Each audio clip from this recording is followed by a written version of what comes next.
Welcome to TWD Symbolism Analysis, hosted by me at TWD Music Box Mystery, also known as author Lisa K. Hill. This is where we totally geek out about the recurring symbols we see in the show, what they mean, how they connect, and what they foreshadow.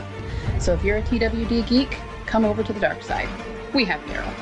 Good morning, Bethelers. So today I'm going to talk about some clues that were in Beth's cell in 401. I kind of thought I would start going back through episodes and sort of do a video on each episode, but honestly, that's going to be way too much for a single video, so I'll probably break down aspects of different episodes, and I'll just kind of start doing that over the hiatus here and there where I can. We can actually pull a lot of different things out of 401, which is 30 days without an accident, but today I'm just going to talk about the stuff in Beth's cell. All right, so Daryl goes to see her to tell her that, unfortunately, her boyfriend has died. And one of the very first things we see is that she pulls the 3 off the cork board. This is where the title comes from. They had 30 days without an accident, but because Zach died, we're down at day 0, so she picks up the 3. That's one of our biggest and earliest examples of the rule of 3s. It's almost like the writer's pointing at her holding the 3 and saying, hey, pay attention to this. Look at the 3s around her. We also see a birdcage in her cell. I've talked about the birdcage a lot recently because we saw one around Connie in 1009, right before Connie disappeared. So in a way, the birdcage,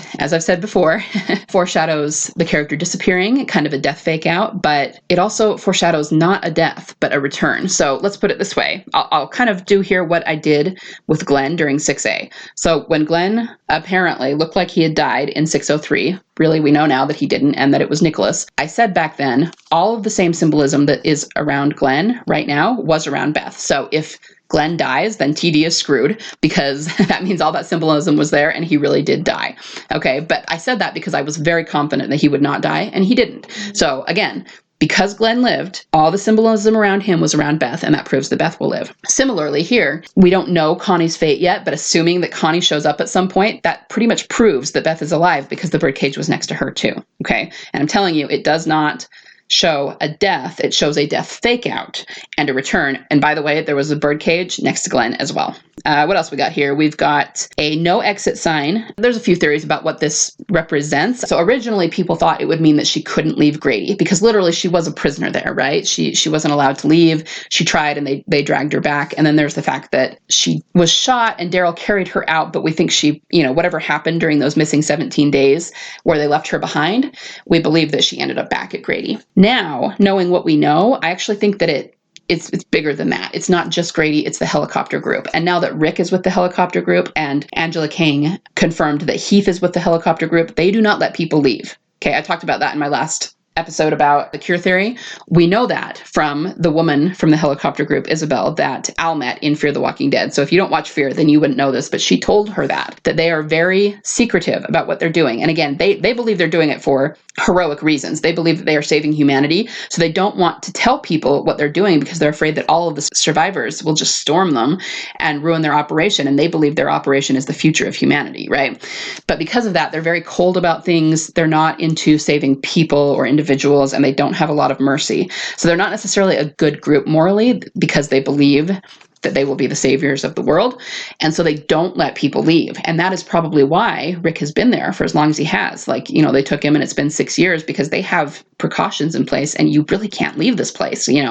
If you could, Rick would have been back with Michonne way before now, but he's trapped there and they won't let him leave. And that's probably what this no exit sign in Beth's cell represents too, is that she's going to become part of an organization and they're not going to let her leave. There is no exit from that organization. We also have a mirror. Originally, we talked about the mirror theory, and again, you could interpret this a lot of different ways. We originally called it a mirror theory because of parallels, so it's like a mirror to Rick and a mirror to various different things. I have old theories about that.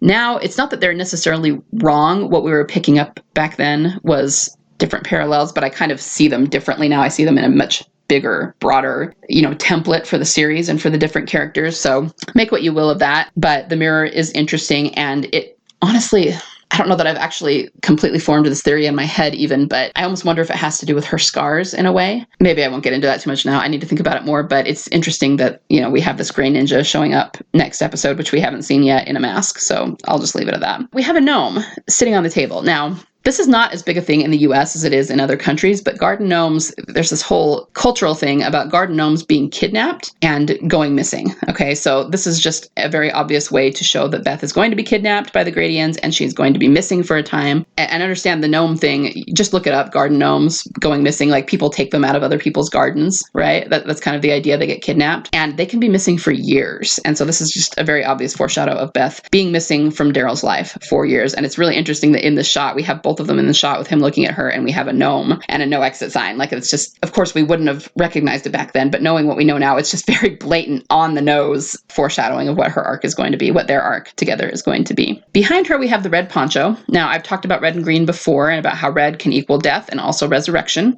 It also ties her to the wolves in an interesting way because we had red poncho guy who the wolves killed in 5B, and the wolves are tied to the whisperers. I actually have another theory that I'm putting together about that might just blow your mind. I'm not going to go into it here, but it's important that we have this red garment behind her. When she's still laying on her bed, writing in her journal, we have two things on the wall behind her. We have a ladybug. Now, the ladybug has been associated with her for a long time because we see her pick one up in Still. Why is that important? The ladybug has a tough outer shell, but a soft inner core, which, could be a metaphor for Beth. It goes through a major transformation, which Beth did.